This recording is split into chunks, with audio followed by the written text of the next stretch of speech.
Aldeas Infantiles es una organización que seguramente está muy arraigada en nuestro imaginario cuando pensamos en niños, niñas y adolescentes. Sin embargo, es probable que a esta altura no tengamos claro a qué está abocada en nuestro país.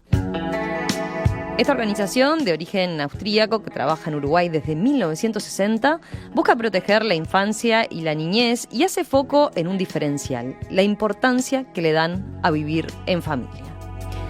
Es por eso que en los últimos años vienen discontinuando su modelo de aldeas, similares a los hogares tradicionales del INAU, y priorizan la vida en familia.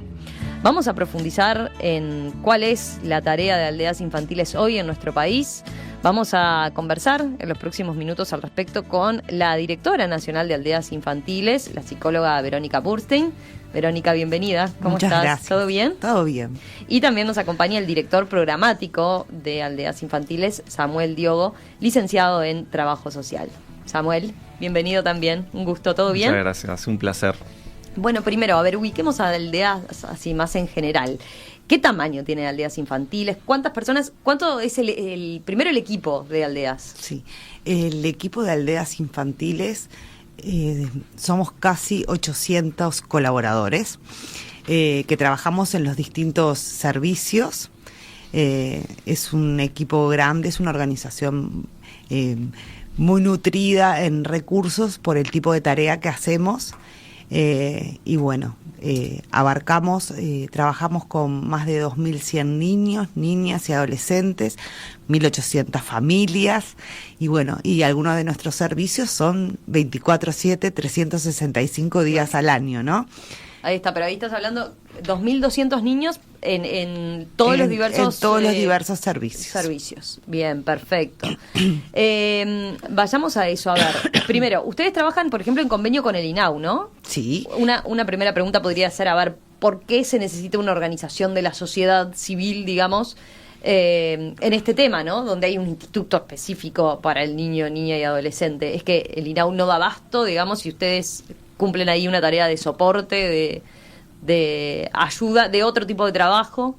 Bueno, el Estado en este punto, el INAU concretamente, hace uso de alguna forma de las organizaciones de la sociedad civil para ejecutar la política pública.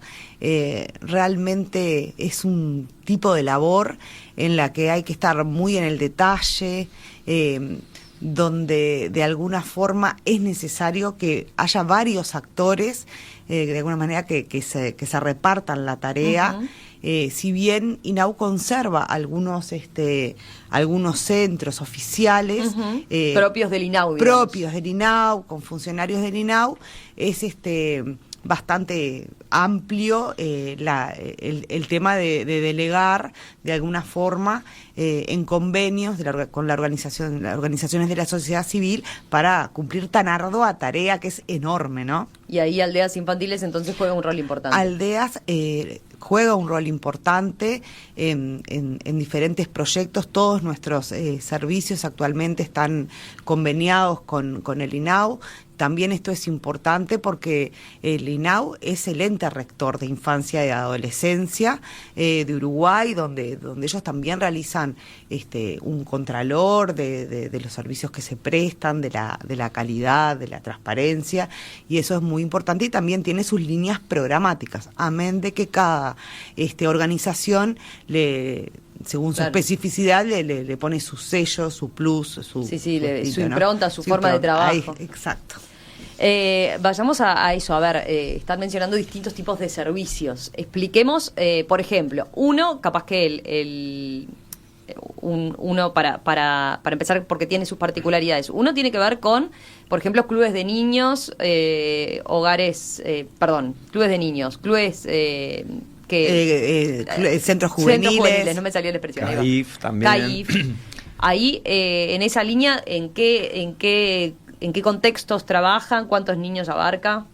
Bien, como bueno, se dijo recién, todos nuestros servicios, nuestros proyectos están en convenio con el Estado. Entonces, de alguna manera también participamos de la política pública y acorde a eso también son los servicios que brindamos están, digamos, ligados con la oferta de políticas públicas que que hay dirigidas hacia niños, niñas y adolescentes y las familias. Entonces hay una parte de los servicios que nosotros solíamos llamarlo, o para distinguirlos, como servicios de tipo más de fortalecimiento familiar, que son servicios que se trabaja con los niños, niñas, adolescentes o jóvenes que están viviendo con sus familias. Uh-huh. Y también se aprovecha para trabajar, por supuesto, con las familias, en términos más de fortalecimiento para evitar que se den las situaciones que son las que originan las causas que terminan con la separación de los niños de sus familias. Ahí es bien interesante esa línea, pero una consulta. Ahí, por ejemplo, cuando trabajan los niños que asisten a los clubes de niños o a los centros juveniles, ¿ustedes trabajan directamente con la familia? O sea, tratan de involucrarla y tienen esa otra línea, así es que se trabaja. Exacto, en todos los servicios siempre se trabaja con las familias. No hay un solo servicio de aldeas en convenio con el INAO, con el Estado, en el que no se trabaje con las familias. Pero claro, también se ofrecen otro tipo de atención, por ejemplo, atención diaria, como en un CAIF, también alimentación, con los jóvenes se trabajan digamos, apuntalando determinadas cuestiones para fortalecer a los adolescentes en la autonomía, en la participación. Hay muchos objetivos, pero siempre está eso como base y transversal, que es el trabajo para el desarrollo del niño en un entorno protector y, por lo tanto, el fortalecimiento de las familias para evitar que se dé la separación de la familia, de los niños de su familia. Sí. Ahí capaz que vamos a qué tipo de... Claramente debe ser muy amplio, ¿no? El tipo de niños o el tipo de familia con la que trabajan. Pero en general, ¿qué es lo que tienen detectado? ¿Cuál es el público principal, digamos, que tienen ustedes? A ver, nosotros, por las características de la organización y por nuestra inserción territorial, en general, las familias, los chicos, son de contextos vulnerables, ¿no? Hay que hacer una distinción. Hay es diferente a la población de CAIF, por ejemplo, gente que puede ser de los barrios, que llevan a los chicos al CAIF, y otra es la población, o es una población muy específica dentro de ella, la que de alguna manera llega a perder o está en riesgo de perder el cuidado de sus niños, ¿no? Esto es muy interesante. A mí esto que decía Samuel, de que nosotros siempre trabajamos con las familias, porque nosotros tenemos mucha experiencia en lo que es niños que pierden el cuidado de sus familias.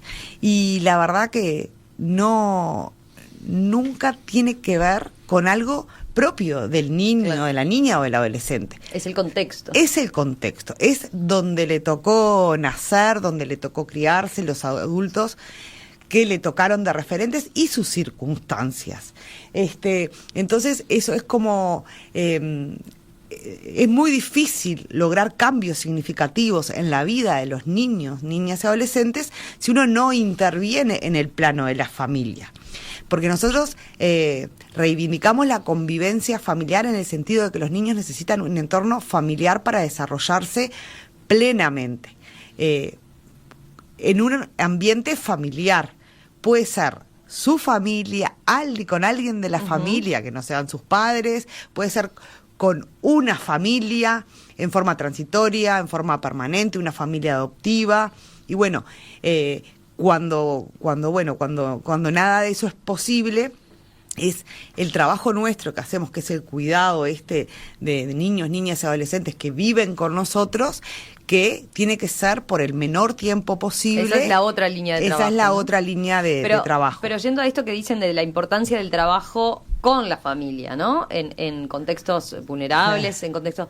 Te he escuchado decir, por ejemplo, que una de las apuestas a trabajar en la familia tiene que ver también con la reproducción de ciertos modelos familiares, ¿no? Exacto. Por ejemplo, el niño que nace en un contexto absolutamente vulnerable, donde capaz que sufre de abusos o de violencia, o que sus padres, por las propias circunstancias, no pueden darle el mejor cuidado, cuando sea padre, y quizás tempranamente, va a pasar por exactamente lo mismo y va a reproducir eso que él vivió. Claro. Por eso es tan importante también intervenir, por el presente de los chicos, pero también por el futuro. Nosotros vemos mucho esta reiteración real, transgeneracional, ¿no?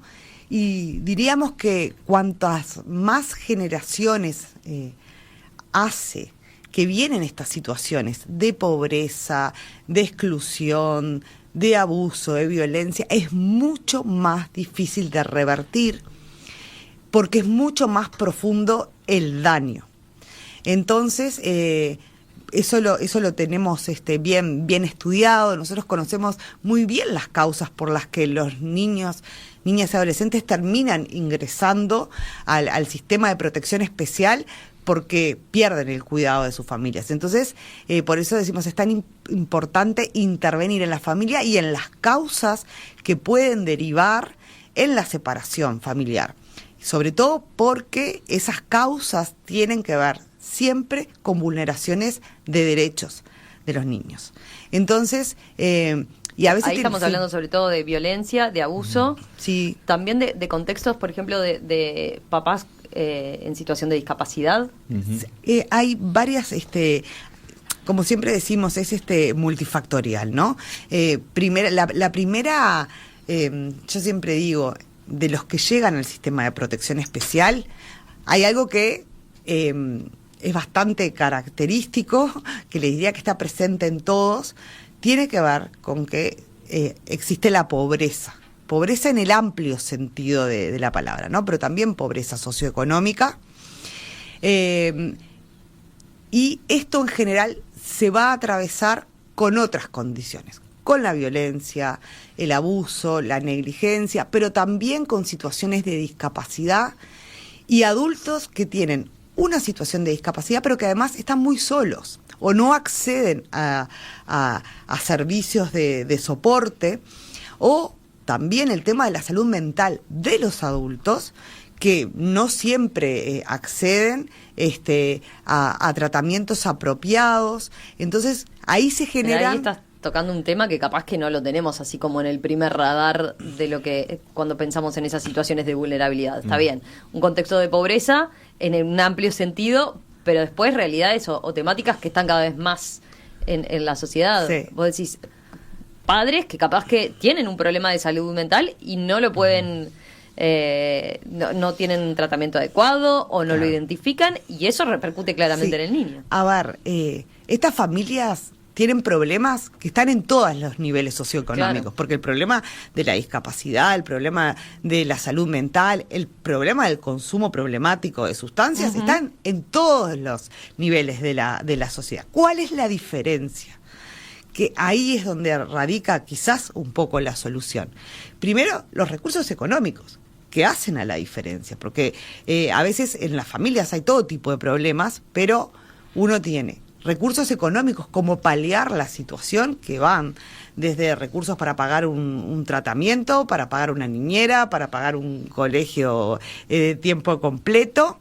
También, en general, las redes de sostén familiar operan más más asertivamente. Entonces eso no llega de repente al sistema de protección. Pero estos problemas, cuando además las personas están en esta situación sin recursos, sin red, siempre lo decimos, nadie puede criar y cuidar solo, ninguno de nosotros. Yo misma no podría, ¿no?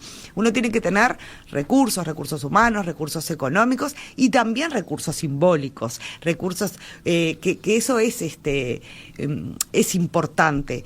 Y en eso también las familias es donde se puede trabajar. Primero en las condiciones concretas, materiales en las que están, porque hay que tener, para poder cuidar bien, hay que tener a disposición alimentos, hay que tener educación, hay que tener acceso a salud, pero también hay que tener de alguna manera interiorizados de determinadas cuestiones, como cuál es la forma apropiada de tratar a los niños, niñas, adolescentes, cuál es el valor de la educación, cuál es el valor del trabajo. Y bueno, y trabajar en esas líneas, en familias que a veces tienen muy naturalizadas determinadas prácticas, porque hace generaciones que lo están viviendo y repitiendo. Claro. Samuel, ¿querés agregar algo en ese seguimos hablando de la violencia, ¿no? Porque yo creo que es un aspecto importante a tener presente, porque yo siempre también lo repito, los niños que ingresan a INAO o al sistema de protección especial no son niños huérfanos. Todos son niños que tienen familia. A veces hay un imaginario, ¿no? Que le dan acogimiento a niños que perdieron sus padres porque fallecieron, y no es así. Son niños que tienen sus familias, pero el sistema actúa con medidas de protección. O sea, para protegerlos los ingresa por medidas de amparo, por juez, etcétera, al sistema de protección. Entonces, ahí estamos hablando de fenómenos de violencia que impactan en la vida de los niños, que terminan produciendo la separación del niño de su familia, que eso ya de por sí es traumático, es un hecho que genera mucho daño en los niños, pero que a su vez en la historia de ese niño también tenemos, o esa niña, adolescente, todas las vulneraciones que estuvieron presentes, que terminaron en ese desencadenamiento, digamos, de la separación. Entonces, hablamos del fenómeno de violencia. Cuando hablamos de violencia, tenemos todas las manifestaciones, ¿verdad? Verónica habló de la violencia simbólica, la emocional, también, por supuesto, la violencia física, el abuso sexual y también la negligencia. La negligencia es cuando la familia no provee los cuidados que necesita el niño para vivir y desarrollarse, ¿no? Entonces ahí también es donde empieza la cuestión más difícil en los contextos de pobreza, porque acá hay que decir que la Convención sobre los Derechos del Niño establece claramente, y Uruguay como Estado ratificó esa convención, que el ámbito natural para el desarrollo del niño es la familia, y que el Estado se compromete o debería comprometerse a brindarle a la familia los recursos necesarios para cumplir con su función de protección. Entonces ahí volvemos a hablar, en términos de fenómenos de violencia, también de qué cosas podemos hacer para prevenir y para trabajar en estos aspectos. Y ahí siempre nosotros tratamos como de separar dos cuestiones. Una es las competencias, que son esas habilidades que debería tener la familia, aquellos que están cumpliendo su rol de cuidado, que es, bueno, cómo poder criar sin violencia, las competencias en relación a cómo brindar cuidado, etcétera, pero también, en paralelo, las condiciones para el ejercicio de ese cuidado, para el ejercicio de la parentalidad. Y ahí es donde volvemos también siempre a convocar al Estado y en convenio, por eso hay una corresponsabilidad entre el Estado y la sociedad civil, pero también de la comunidad, para apoyar a las familias en el desarrollo de sus competencias, pero también en mejorar las condiciones para el cuidado y la protección. Por eso la pobreza, que si bien Verónica dijo muy claramente, siempre está presente, no debería ser la pobreza como única razón una causa para la separación, porque además el Estado está comprometido porque ratificó la convención y tiene ese mandato, y a su vez toda la sociedad deberíamos de manera corresponsable actuar en consecuencia, que debemos apoyar a las familias en esa tarea. Cuando a veces es verdad, puede ser en la familia de origen, padre y madre de repente, o los progenitores que no pueden brindar cuidado porque se ha intentado y no es posible, se debe buscar en otras familias, en otros referentes, familia extensa, etcétera. Y ahí hay un trabajo para hacer muy importante. Vamos a hacer una pausa y enseguida hablamos de eso, a ver de estas alternativas, ¿no? Ustedes dicen priorizar la familia y que el niño la niña, el joven el adolescente esté con su familia antes que la institucionalización, por ejemplo, que ahí también entendíamos esto de lo de qué es la familia hoy en día. Bueno, enseguida profundizamos en esos aspectos. Hoy aquí en Perspectiva estamos hablando de aldeas infantiles. ¿Cómo trabaja esta ONG que tiene como objetivo proteger la infancia?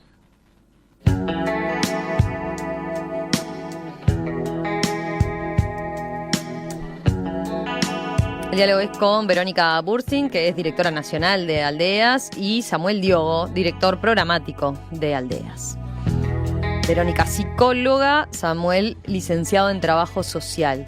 A ver, hablábamos ahora en la tanda respecto a cuánto se puede hacer o la importancia de ese trabajo de prevención, ¿no? No llegar a ese punto donde el Estado tenga que actuar porque efectivamente el niño o la niña está en riesgo total y ya parece tarde, ¿no? Sí. Y bueno, hoy que describíamos los servicios, decíamos, bueno, tenemos los servicios más enfocados a fortalecimiento familiar y después los servicios que brindan acogimiento o un cuidado alternativo cuando los niños ya perdieron el cuidado familiar, con las medidas de protección, de amparo, por juez, que ingresan al sistema y demás. Y Aldeas en eso avanzó muchísimo ya desde hace varios años, muchos años, en poner el foco en la prevención. El no estar esperando y brindar esa respuesta de acogimiento que es necesaria porque es un acogimiento por protección con niños que han sido vulnerados, pero poner el foco en decir, bueno, ¿qué podemos hacer o cuánto podemos hacer para prevenir esto? Vuelvo a decir, estamos hablando, no son niños huérfanos, son niños que tienen sus familias, que hoy en día están viviendo en familia, pero que vienen con distintas vulneraciones donde la familia no está pudiendo o no está brindando cuidado y protección, y lo que yo decía es que en general, y ese es un gran problema que tenemos en Uruguay, tenemos dos problemas muy graves. Uno, no actuamos a tiempo, entonces tenemos un sistema que espera que se den las situaciones de mayor gravedad, muy dañinas para los niños, y cuando esas situaciones ocurren el Estado actúa y los jueces dan las acciones de las medidas de amparo, ingresa al sistema, el INAO actúa, etcétera, pero actuamos tarde, primer punto. Y lo otro es que además de actuar tarde y no poner el foco, porque eso nos falta muchísimo en prevención, la respuesta que en general se brinda, que es anticonvención, es de brindarle, como medida de protección, un cuidado institucionalizado o una internación a ese niño. Digo que es anticonvención porque la Convención sobre los Derechos del Niño dice claramente que el cuidado institucional o la internación debe ser siempre la medida de último recurso. El Estado uruguayo, lamentablemente, no la toma como último recurso. En general y la mayoría de las veces es el primer recurso. Y en eso estamos muy mal. Compartíamos números a nivel de la región, de América Latina. Uruguay es el segundo país en realidad con mayor índice de niños internados en proporción a la población. Estamos segundo después de Haití. Duplicamos Brasil, cuatriplicamos Chile, etcétera. Entonces tenemos un problema muy grave. ¿Y eso por qué? Yo creo que el Estado uruguayo tiene una tradición muy fuerte de responder a distintas problemáticas con la internación. Primero, hay que decir que es verdad que el Estado uruguayo en general es un Estado presente, que busca dar respuestas a las distintas problemáticas. Eso si lo comparamos, por ejemplo, con otros países de la región. Pero en esa presencia del Estado hay una tradición enorme, porque lo vemos además en otras problemáticas también sociales, en términos de adicciones, en los problemas en salud mental, en los problemas en conflicto con la ley. Siempre se le demanda o se le pide al Estado que interne. Por suerte hay movimientos muy fuertes, por ejemplo, de desmanicomización, los movimientos de desinstitucionalización de niños privados del cuidado familiar, etcétera, pero Uruguay tiene mucho para transitar al respecto.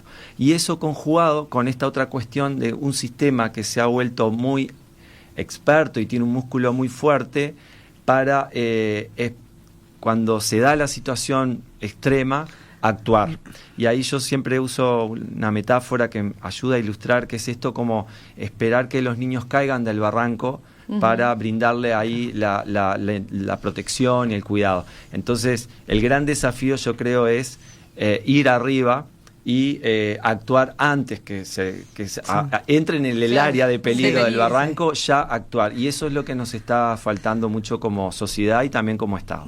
Sí, yo siempre digo, nosotros somos muy buenos diagnosticando, todo el mundo diagnostica, detecta, y eso está muy bien, pero a la hora de intervenir o de prevenir, capaz que no estamos haciendo lo mejor que podríamos hacer.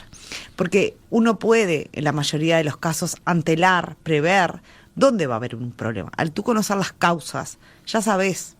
El tema es que a veces los niños quedan invisibilizados atrás de otras problemáticas, ¿no? Porque si uno se pone a pensar, dice, bueno, pero estos padres, por ejemplo, o esta mamá y este papá que son consumidores, están esperando un niño, o sea, ya se podría trabajar ahí. Lo mismo sucede atrás de los trastornos de salud mental, atrás de la discapacidad, atrás de las historias de abuso. Vos ya podés prever que hay que dar un soporte, que hay que hacer una intervención. No tenés que esperar a ver el final de la película. Entonces ahí hay mucho trabajo para hacer, que para que dé buenos resultados tiene que ser un trabajo de prevención a tiempo, temprano.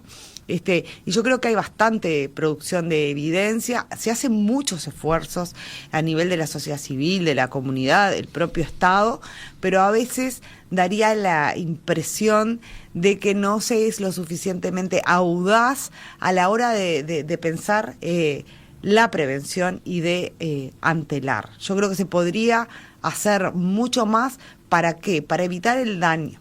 Entonces tenemos hemos mejorado mucho a nivel de detección de situaciones, seguimos con una respuesta pobre ante lo que vemos, pero creo que hay mucho para hacer, hay mucho por delante que podemos hacer. Siempre lo decimos, tenemos muy poquitos niños en el país, siempre lo decimos, cada vez menos, hay que cuidar a cada uno.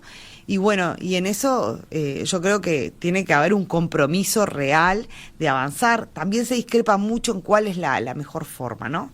Pero hay como bibliotecas, incluso en el apoyo a las familias, uno encuentra por un lado, dice, bueno, no, hay que hacer a grandes rasgos, ¿no? Como, no, bueno, entonces es transferirle plata a la familia.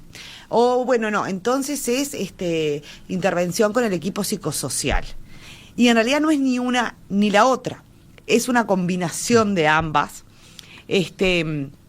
porque el trabajo, que es un trabajo muy artesanal que hay que hacer con cada familia, requiere una intervención particular y que mezcla estas dos cosas, ¿no? Eso que decís de la intervención particular, a ver, me interesa ver de la experiencia de ustedes en aldeas, teniendo en cuenta eso, ¿no? ¿Cuántas veces les han pasado o qué historias tienen presentes de esas que decís? Acá logramos revertir un panorama que venía terrible, un niño que veíamos venir, de repente iba así a un CAIF o a un club de niños en un contexto vulnerable donde veíamos que iba a la familia a perder la tenencia y sin embargo logramos dar un apoyo, una contención y se hizo un trabajo más completo que lograron revertir esa situación, ¿no? O pienso también en los propios niños que terminan en los hogares de acogida. ¿Cuántos después logran volver con su familia original? Nosotros tenemos documentadas todas las situaciones porque ahí hay abordajes de equipos técnicos, registros, etcétera. Nosotros hemos contabilizado procesos que se han cerrado de trabajo con familias que los niños tuvieron una medida de protección, incluso muchos de ellos pasaron por cuidado residencial o por un cuidado institucional en aldeas y los logramos reintegrar y volver con sus familias, a veces no necesariamente con los progenitores de donde vinieron, pero vivir en familia, como puede ser tío, abuela, etcétera, ¿no? Digamos, vivir en familia. Y llevamos casi 500 situaciones hablamos de 500 niños que vieron restituido el derecho a vivir en familia, que es fundamental, en entornos seguros y protectores, porque también es verdad, y en esto hay, digamos, muchos estudios a nivel mundial de cómo a veces el trabajo para la desinstitucionalización y que los niños vuelvan con su familia puede ser vulneratorio también si se hace mal. Y sí, porque claro, vos pensás en un hogar donde el niño sufre abusos Exacto. o violencia, si vuelve al mismo lugar, a menos que esté todo pero muy trabajado y asegurado, es claro, imposible, ¿no? Por ejemplo, O sea, va a ser mucho peor. Hay situaciones súper claras. Si el niño ingresó al sistema por una situación de abuso sexual, para decir algo, por parte del padre, digo, tristemente son realidades, estas cosas pasan, a ese hogar, si ese padre, si esa persona sigue estando ahí, ese abusador no puede volver, ¿se entiende? Y por más que sea, no sea lo ideal, que el niño esté institucionalizado, va a ser mejor que esté institucionalizado. En ese Pero caso. ¿qué es lo mejor? No, lo mejor es que el niño viva en familia, entonces hay que buscar, por eso es un trabajo, no es solo decir, qué bueno, importante trabajar con toda la familia. No, hay que ir, hay que buscar a la familia, a veces hay que viajar a pueblitos alejados porque ahí se sabe que hay una tía y hay que empezar a tejer esas vinculaciones, después hacer las evaluaciones para ver si esa familia puede integrar a ese niño o esos niños, porque a veces son grupos de hermanos. Nosotros hemos llegado a reintegrar grupos de 8 hermanos que volvieron a vivir con su familia. Entonces es todo un trabajo para hacer, en el cual se trabajan estos aspectos que decía Verónica. Hay una intervención social de un equipo que trabaja con las familias en estas dos cuestiones, que es las competencias y las condiciones. Entonces ahí en el abordaje también hay mucho de esto de tejer redes, de los recursos comunitarios, de otras instituciones, por esto de que hablamos que siempre es importante tener en cuenta, no es posible cuidar solo a un adulto solo, cuidar a un niño o varios niños, sino que necesita una red de apoyo, de sostén, y eso hay que tejerlo o hay que trabajarlo en muchos casos, combinado con un apoyo económico, porque es verdad, y eso es una cuestión real, para generar las condiciones de cuidado y protección se necesita brindarle recursos a la familia. Uh-huh. Hay familias que quieren cuidar pero no pueden porque no tienen los medios económicos para hacerlo. Y de esa forma realizar ese trabajo que es clave, fundamental, para poder restituir el derecho del niño a vivir en familia. Eso en Aldeas tenemos una vasta experiencia, también en los servicios más preventivos o de fortalecimiento familiar, antes de que ocurran, también tenemos un trabajo muy amplio, y realmente podemos decir que es posible, que el trabajo en prevención, si se hace de esta forma, tiene resultados maravillosos, y que se logra cambiar la vida de los niños. Yo siempre digo, la mejor manera de trabajar para desinternar o desinstitucionalizar a los niños es el trabajo con las familias. No hay otra forma. Entonces ese trabajo necesita de muros afuera, de equipos que están saliendo en comunidad, en cercanías, que articulan con los otros recursos, y de esa manera realmente podemos avanzar en esto tan importante y no solo quedarnos esperando que se den las vulneraciones extremas y ahí responder con una medida de protección o brindarle cuidado alternativo. Tenemos muchísimo para hacer. Les iba a preguntar un punto que no mencionamos, teniendo en cuenta eso, que para ustedes la prioridad es que ese niño viva en familia, con la familia que sea, pero que le dé ese cuidado y ese amor que necesita. Sí mantienen, por supuesto, la línea de trabajo esa institucional y cuando y tienen que institucionalizar, o sea, hay muchos niños que caen en esa institucionalización, obviamente. Ustedes de todas formas tratan que sea el menor tiempo posible, pero también han cambiado el modelo, ¿no? Sí, claro. Hay como una cuestión que fue acompañando también, bueno, la convención, el código, es partiendo de esta base. Los niños tienen familia. Antes los chicos ingresaban, primero que podían ingresar, que eso también es importante historizar, porque iban y los dejaban, o bueno, ¿no? Los podían entregar ahí en la aldea o en cualquier organización de las de cuidado. Esto afortunadamente hoy en día no es así. Para ingresar a una modalidad de cuidado residencial institucional tiene que haber una orden judicial. Esa orden judicial se traslada al ente rector, a INAU, y es INAU quien dispone de a qué servicio, si oficial o en convenio, deriva a ese chico. Nosotros como organización, hace muchos años que se cambió esta mirada, que bueno, los niños que ingresaban para estar toda la vida hasta que fueran mayores de edad. Esto por los cambios normativos y bueno, por lo que se ha desarrollado a nivel científico inclusive, nosotros entendemos que esto, si hay que hacerlo, se hace. Pero, como se decía, la solución del cuidado residencial tiene que ser lo más breve posible y de la mayor calidad posible. ¿Para qué? Para que no sea revictimizante o traumatogénica. En ese camino, nosotros cuando un chico ingresa, nosotros lo primero que estamos pensando es cómo va a salir. Entonces, siempre vamos a manejar las alternativas. Que vuelvan con su familia, con alguien de su familia, con otra familia. O solicitar las condiciones de adoptabilidad, porque a veces sobre todo la realidad es que tiene éxito cuando el niño es pequeño y no visualizamos que vaya a haber un retroceso en la situación que derivó en la internación de alguna manera. Se solicitan las condiciones de adoptabilidad para que ese niño tenga la oportunidad de pasar a vivir en familia, en forma permanente, con una familia adoptiva. En cuanto a cómo nosotros cuidamos actualmente a los que están con nosotros por el tiempo que tengan que estar, lo que se ha ido como modernizando de alguna manera es, primero, siguen existiendo referentes de cuidado que están con los chicos, que se hacen cargo de las tareas cada vez con más apoyo, porque también los chicos vienen en situaciones muy complicadas, la profesionalización, que es la intervención de los equipos técnicos, pero también empezamos a ver que tal vez las aldeas como aldeas, que tenían todo su sentido en la posguerra donde fueron creadas, que incluso algunas tenían hasta hospitales, escuelas, ¿no? A nivel del mundo estoy hablando, parecerían ser para este punto que no son la mejor solución si uno piensa en la inserción social de los chicos. Entonces, hoy en día Aldeas no solo tiene casas en las aldeas, sino que tiene casas en la comunidad.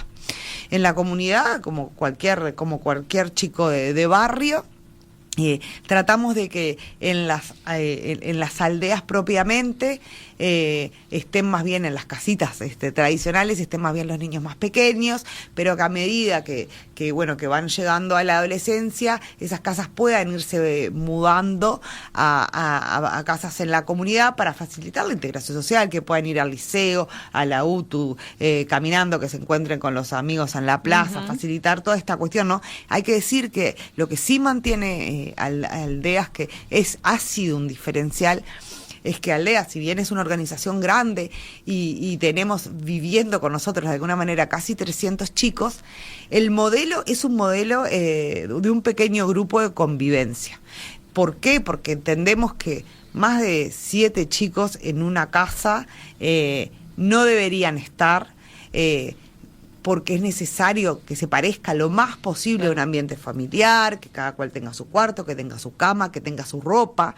Parecen obviedades, pero es súper importante. Entonces, lo que nosotros no resignamos es el pequeño grupo, porque entendemos que sí es lo más parecido a una familia, y en esto somos bastante estrictos, porque sabemos que cuando hay muchos chicos en una casa, a veces no se le puede dar la atención que requiere a cada uno. Lo último, porque tenemos que ir cerrando, pero ¿cuáles son las vías para colaborar? Está claro, ustedes decían, bueno, tienen todas las líneas de trabajo de ustedes tienen convenio con el INAU, por ahí tienen ingresos claramente, pero también siempre apelan a la colaboración de la gente.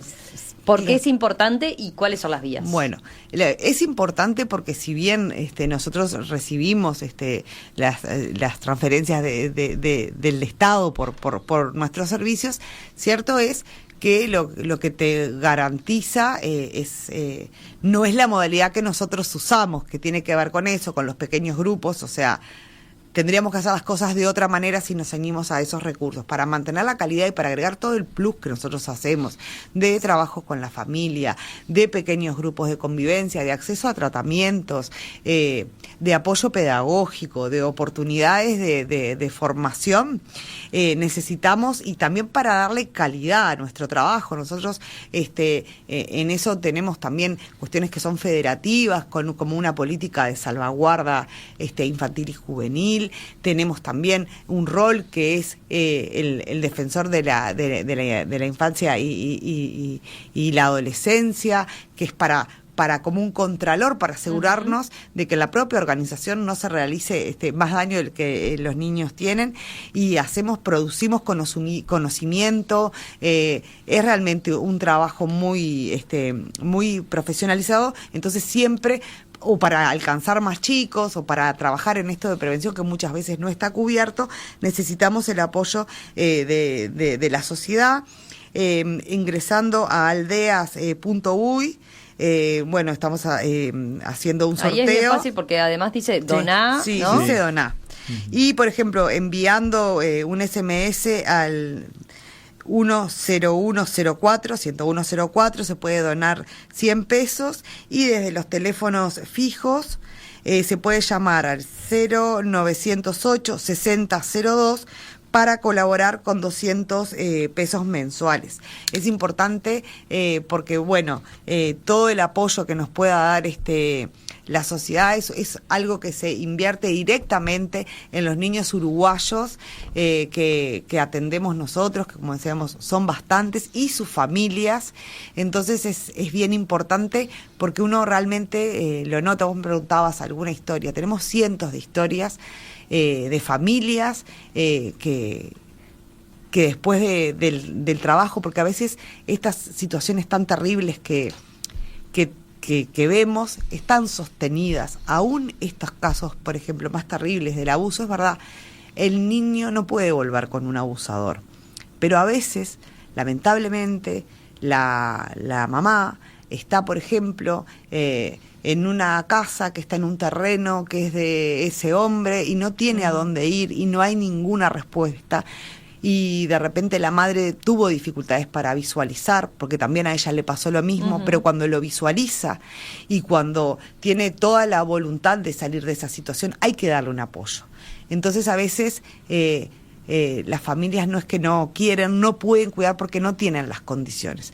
Entonces es muy importante avanzar, y también cuando los niños quedan en el cuidado nuestro o mientras están en el cuidado nuestro, nosotros tratamos de que tengan la mejor vida posible en cuanto a oportunidades de acceso a salud, acceso a educación, acceso al juego, ¿no? Que tengan, no sé, tratamos de que tengan lo más parecido a lo que podrían tener hijos nuestros, y realmente se transforman vidas, y es muy importante la colaboración de la sociedad para lograr esa calidad en la atención. Verónica Burstein, directora nacional de Aldeas, Samuel Diogo, director programático de Aldeas. Gracias a los dos por estos minutos. Volvemos a conversar en cualquier momento. Muchas gracias, ¿sí? A ustedes. Muchas gracias. Gracias.